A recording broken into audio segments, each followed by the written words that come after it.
In North Korea, we are in women. We're not allowed to wear jewelry, and the hair have to be short. No internet, no social media, Facebook, YouTube, Instagram.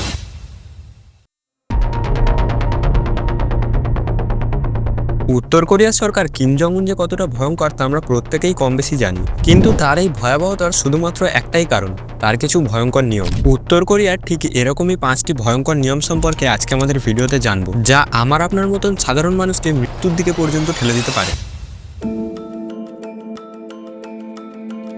উত্তর Korea হলো বিশ্বের অন্যতম ধর্মবিরোধী রাষ্ট্র। উত্তর কোরিয়ার সরকার Kim Jong উনের নিয়ম অনুযায়ী খ্রিস্টান, মুসলিম অথবা বৌদ্ধ ধর্মের মতো কোনো মানুষই নিজের ধর্ম চর্চা করতে পারবে না। কোনো ধর্মগ্রন্থ কাছে রাখা অথবা গোপনে প্রার্থনা করাও অপরাধের চোখে দেখা হয়, যার শাস্তি জেল, নির্যাতন অথবা মৃত্যুদণ্ড পর্যন্ত হতে পারে। বিভিন্ন রিপোর্ট অনুযায়ী শত শত মানুষ শুধুমাত্র ধর্মীয় বিশ্বাস রাখার কারণে কনসেন্ট্রেশন ক্যাম্পে বন্দী আছেন। আসলে কিম পরিবার চায় উত্তর কোরিয়ার জনগণ শুধুমাত্র তাদেরকেই দেবতার মতো সম্মান করুক।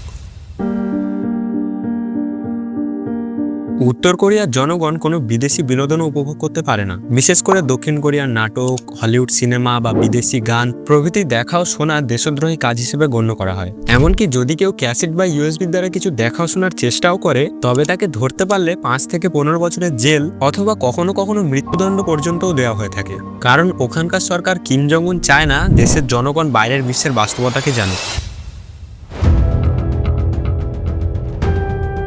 উত্তর কোরিয়া সাধারণ মানুষের জন্য কোনো আন্তর্জাতিক ইন্টারনেট ব্যবহার করারও সুবিধা নেই, কারণ কিম জং উন তার নিজস্ব একটি ইন্টারনেট তৈরি করে রেখেছেন, যার নাম কোয়াংনিয়ং, যেখানে শুধুমাত্র সরকার অনুমোদিত কিছু ওয়েবসাইট রয়েছে। ফেসবুক, গুগল বা ইউটিউব ব্যবহার করা তো দূরের কথা, ওখানকার মানুষ এরকম কিছু ডিজিটাল প্ল্যাটফর্মের অস্তিত্ব আছে বলেই জানে না। সরকার কিম জং উন ঠিক এইভাবেই উত্তর কোরিয়ার জনগণকে বাইরের পৃথিবী থেকে বিচ্ছিন্ন করে রেখেছে।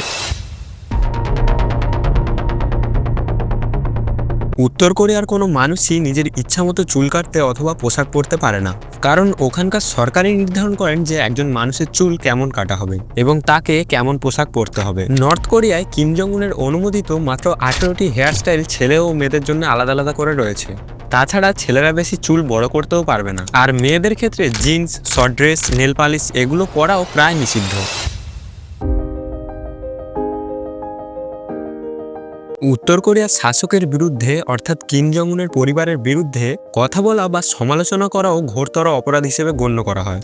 আর কেউ যদি কিম পরিবারের বিরুদ্ধে কিছু বলে, তবে তার শাস্তি শুধু তাকে নয়, বরং তার 3 প্রজন্মকে পেতে হবে। এই সিস্টেমকে 3 জেনারেশন অফ পানিশমেন্টও বলা হয়। এটা এক ধরনের ভয় ও নিয়ন্ত্রণমূলক কৌশল, যাতে সরকারের বিরুদ্ধে কেউ মুখ খুলতে না পারে। আসলে উত্তর কোরিয়ার সরকার কিম জং উন তার দেশের জনগণকে কখনো বাইরের বিশ্ব সম্পর্কে জানতে দেন না, তাই তারা এটাও জানে না যে স্বাধীনতা নামেও কোনো জিনিস হয়। যাই হোক, ভিডিওটা এখানে শেষ করলাম। যদি ভিডিওটা ভালো লেগে থাকে তবে শুধুমাত্র একটা লাইক করে দেবেন। আর আপনি যদি কিম জং উনের হ্যাকার গ্রুপ সম্পর্কে জানতে চান তবে এই ভিডিওটা দেখে আসতে পারেন।